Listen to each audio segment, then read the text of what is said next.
সেলিম আলদিন, যিনি মঞ্চে তুলে এনেছিলেন বাংলার আত্মা। এই মানুষটা মঞ্চে তুলেছিলেন বাংলা মাটির গন্ধ, লোকজ গল্প আর জীবনের সাদা কালো বর্ণমালা। নাম সেলিম আলদিন। তিনি বলতেন, নাটক শুধু শহরের আলো নয়, নাটক হল গরিব কৃষকের জীবনের ভাষা। জলবাসর, চাকা, কীর্তন খোলা, এই নাটকগুলো ছিল না অভিনয়ের জন্য, ছিল একটি সমাজকে আয়নায় দেখানোর নির্মম প্রয়াস।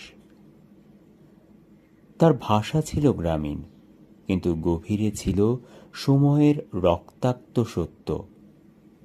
যিনি গড়েছিলেন জাহাঙ্গীরনগর বিশ্ববিদ্যালয়ে নাট্যচর্চার এক নতুন ইতিহাস।